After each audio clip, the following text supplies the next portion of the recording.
नमस्कार, मैं कविता उनियाल। आप देख रहे हैं मीडिया टुडे टीवी। आज की वीडियो में आपको दो खबरें बताऊंगी। दोनों खबरें अफ्रीकी देशों से है। पहली खबर नाइजर से है।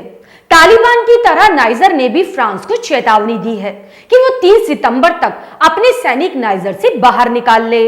वहीं दूसरी खबर गैबोन से है। नाइजर के बाद अब एक और अफ्रीकी देश गैबोन में तख्तापलट कर दिया गया है। तख्तापलट की घोषणा के बाद सेना ने राष्ट्रपति अली बोंगो को घर में नजरबंद कर दिया है। दोनों खबरें मैं आपको विस्तार से बताऊंगी। शुरुआत करते हैं नाइजर से।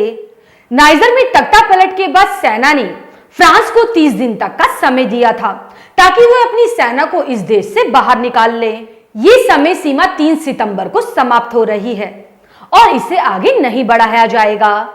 नाइजर की सेना ने चेतावनी जारी करते हुए कहा है कि इस समय सीमा के बाद किसी भी घटना की जिम्मेदारी फ्रांसीसी सैन्य कमांडरों की होगी। अफ्रीकी देश माली और बुर्किना फासो से अपने सैनिकों को निकालने के बाद फ्रांस ने अपना सारा ध्यान नाइजर पर केंद्रित कर दिया था, लेकिन हालिया तख्तापलट ने फ्रांस की योजना पर पानी फेर दिया। फ्रांस के परमाणु ऊर्जा संयंत्रों के लिए यूरेनियम की आपूर्ति नाइजर करता था, लेकिन इस तख्तापलट के बाद इस निर्यात को रोक दिया गया। नाइजर के पूर्व राष्ट्रपति मोहम्मद बाजोम पर आरोप था कि वो फ्रांस की कठपुतली के रूप में काम करते हैं। जिस तरह माली और बुर्किना फासो में तख्तापलट के बाद रूस का समर्थन और उसके सहयोग का रास्ता अपनाया गया, उसी तरह नाइजर की जनता का रुख भी रूस की तरफ है। नाइजर की जनता की मांग है कि विकास के लिए पश्चिमी देशों की बजाय पूर्वी देशों पर भरोसा करना चाहिए, क्योंकि पश्चिमी देशों ने यहाँ पर सिर्फ खजानों को लूटा है और बदले में जनता को भूखमरी और हिंसा दी है।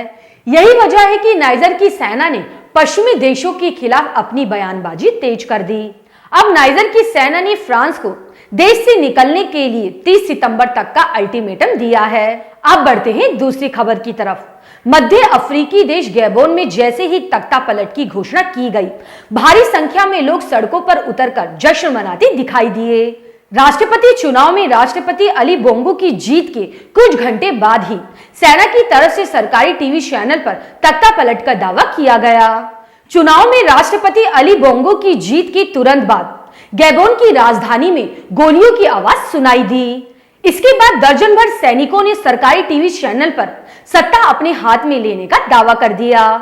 तख्तापलट की घोषणा के बाद जश्न मनाने के लिए लोग सड़कों पर उतर आए और सैनिकों के साथ राष्ट्रगान गाया। गैबोन में तख्तापलट करने वाले बागी सैनिकों ने कहा है कि राष्ट्रपति अली बोंगो को घर में नजरबंद कर दिया गया है। तख्तापलट के बाद सरकार के अन्य लोगों को भी विभिन्न आरोपों में गिरफ्तार कर लिया गया है। आपको बता दें, राष्ट्रपति अली बोंगो का परिवार पिछले 55 सालों से देश की सत्ता में है। एक बार चुनाव में फिर से उनकी जीत हुई, इसलिए सेना ने तख्तापलट कर दिया।